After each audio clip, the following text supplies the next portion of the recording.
आज शपथ ग्रहण समारोह के दौरान जिस तरीके से ओवैसी ने कहा था कि जय फिलिस्तीन, देखिए इस तरीके से जंतर मंतर पर उनका पुतला जलाया जा रहा है। बड़ी तादाद में लोग यहाँ पे आए हुए हैं और ओवैसी को यहाँ एक तरीके से उसके पुतले का दहन कर रहे हैं। और ये विरोध प्रदर्शन बजरंग दल की तरफ से बड़े व्यापक तरीके से तैयार किया गया है और लोग यहाँ आकर अपनी संवेदना एक तरीके से व्यक्त करने की कोशिश कर रहे हैं कि जो देश के साथ होगा उसी के साथ जनता जनार्दन लगातार बनी रहेगी। ये फिलिस्तीन का जय बोलेगा तो पाकिस्तान जाए, हिंदुस्तान में जगह नहीं है इसके लिए। सबसे अच्छा तो ये होता कि उनके नेम प्लेट पे जो शाही फेंकी है उससे अच्छा उनके मुंह पे शाही फेंकी जाती। जहाँ जहाँ हमें धरती माता पर संकोच आएगा हम लोग रक्षा करने के लिए तैयार है। ओवैसी ने जिस तरीके से शपथ के दौरान जय भीम, जय मीम, जय फिलिस्तीन कहा, उसी का विरोध लगातार देश में अलग अलग जगहों पे देखने को मिल रहा है। ऐसे में इस समय हम जंतर मंतर पे हैं और विरोध प्रदर्शन बड़े लेवल पे हो रहा है। कई लोग इसका इस्तीफा भी मांगने की तैयारी में है। बजरंग दल इस पर मुखर होता दिख रहा है। सीधे जुड़ते हैं, जानने की कोशिश, क्या कहेंगे, क्या चाह रहे हैं? वो तो चुन के आए हैं जनता से। जनता से चुन के आने का मतलब ये थोड़ी है कि आप भारत की संसद के अंदर खड़े होकर के फिलिस्तीन की जय बोलोगे। हाँ। जनता ने उनको इसलिए थोड़ी चुना है। क्या जनता ने उनको ये पावर दी है? हाँ। भारत का संविधान क्या बोलता है, भारत का कानून क्या बोलता है? हाँ। आप भारत माता की जय बोलोगे या फिलिस्तीन की जय बोलोगे? यदि फिलिस्तीन की जय बोलने तो फिलिस्तीन जाओ ना भाई, कौन रोक रहा है? लेकिन भारत के अंदर रहोगे, भारत की खाओगे, भारत के अंदर नेता चुने जाओगे, भारत की संसद में जाओगे तो भारत माता की जय बोलनी पड़ेगी और बोलनी चाहिए।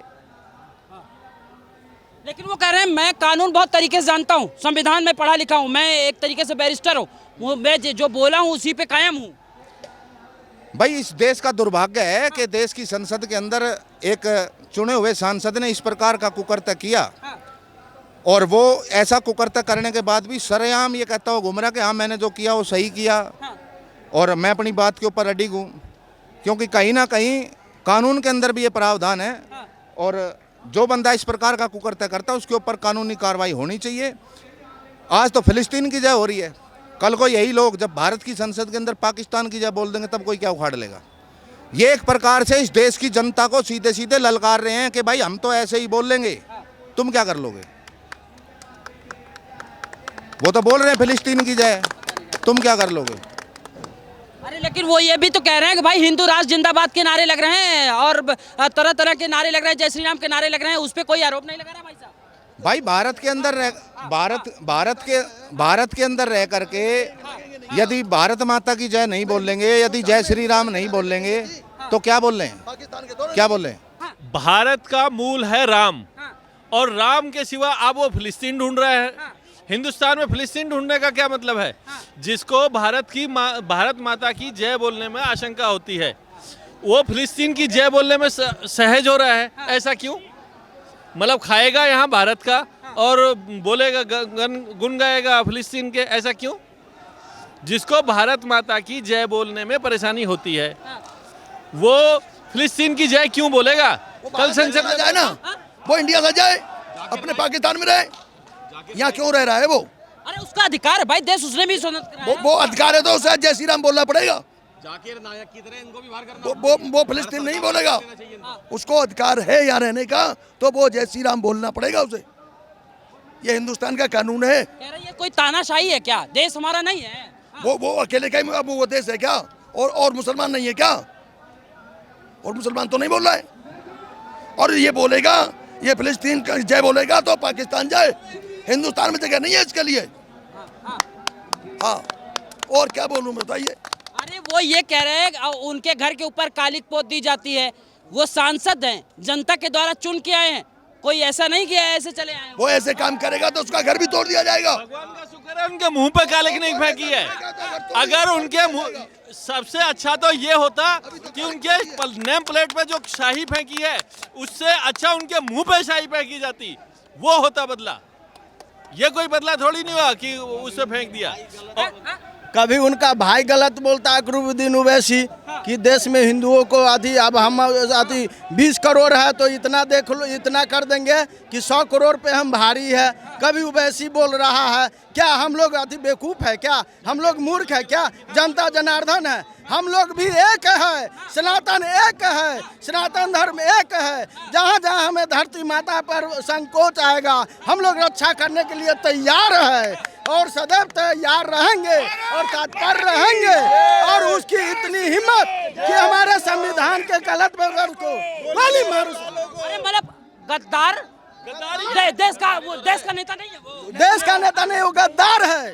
देश का वो गद्दार है। दोनों भाई गद्दार है। जो उसके साथ दे रहा है वो भी गद्दार है।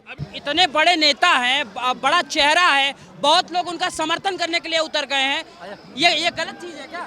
बिल्कुल गलत है, क्योंकि हमारे देश में रहकर, हमारे देश के दाना पानी खाकर, हमारे देश के द्रोह बनाकर देश को खंडित करना चाह रहा है। ऐसा हम लोग नहीं होने देंगे।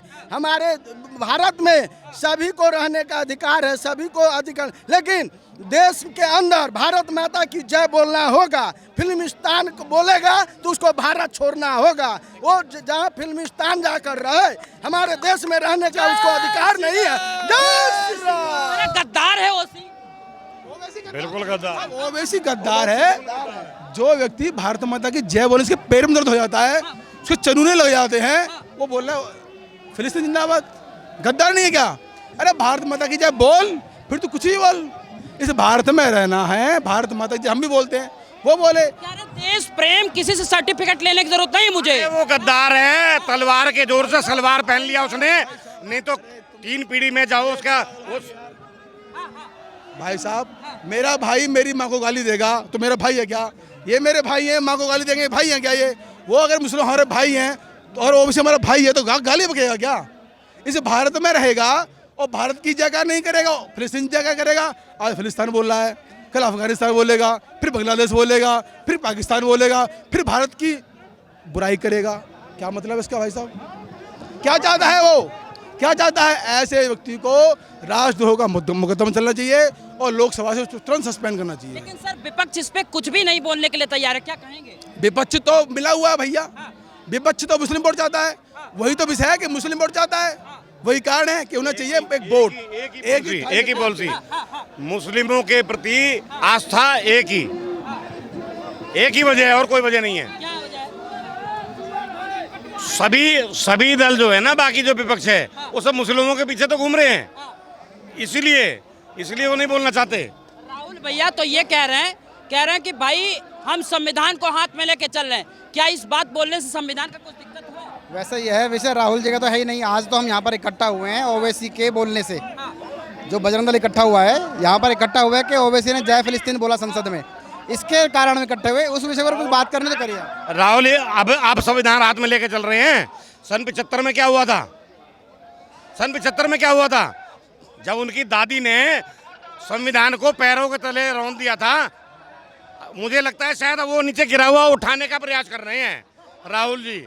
वो नीचे गिर गया था ना, उनकी जो दादी श्री ने जो नीचे रौंदा था उसको, अब उसको उठाने का प्रयास कर रहे हैं वो। इस तरीके से सांसद के प्रति ये विरोध प्रदर्शन करना क्या किस तरीके का दर्शाता है भाई साहब? देखिए सर, सबसे पहले आपके चैनल के माध्यम से कहूँगा कि जो इंडी गठबंधन के लोग हैं, जो संविधान की दुहाइयाँ देते हैं, आज वो कानों में तेल डाल के कहाँ बैठे हुए हैं? जो संविधान के मंदिर के अंदर और एक ओबीसी की मानसिकता थरथराती है, जो फिलिस्तीन के लिए समर्थन करता है। वो ये इनकी कट्टरपंथी है। इस कट्टरपंथी को ख़त्म करना होगा। और हम आपके चैनल के माध्यम से कहना चाहते हैं कि ओबीसी जी, आप होशियार हो जाओ। आपके भाई ने कहा था कि 15 मिनट के लिए आप फोर्स हटा दीजिए। वो वक्त आ चुका है कि यहाँ से पब्लिक आपको जूते मार के भगाएगी। एक सांसद के प्रति इस तरीके का आक्रोश, उसका सांसद नहीं है वो एक देशद्रोही है, जो देश के मंदिर के अंदर आकर फिलिस्तीन का नारा लगाता है। वो हमारे देश का नहीं है, देश विरोधी है। वो सांसद नहीं है, आम नागरिक है। अगर सांसद है तो आगे गलती माने अपनी, वो पब्लिक के बीच में अपनी क्षमा मांगे। और वो लोग गलती नहीं मानेंगे जिन्होंने कालिक पोती थी। नहीं, कालिक जब गलत करेंगे तो कालिक पोता जाएगा। और उसी के लोग हैं जो बदनाम करने के लिए बोलते हैं। कभी वो बोलते हैं बजरंग दल के गद्दार हैं, कभी बोलते हैं आतंकवादी हैं। इनका तो इतिहास चला रहा है, हमेशा ये धर्म को नष्ट करते हैं ये लोग। बताइए आप, इंडी गठबंधन ने क्या कहा था? डेंगू है। आप बताइए ना, डेंगू है क्या? डेंगू है? अगर डेंगू होता तो ओबीसी को काट के ख़त्म कर दिया होता डेंगू ने अब तक। ये हमारा संविधान है, हमारा देश है, जो हम भाईचारा मनाते हैं। लेकिन हम वो भाई हैं, हम चारा हैं। वो जब मर्जी हमें नष्ट कर देते हैं आकर वो लोग।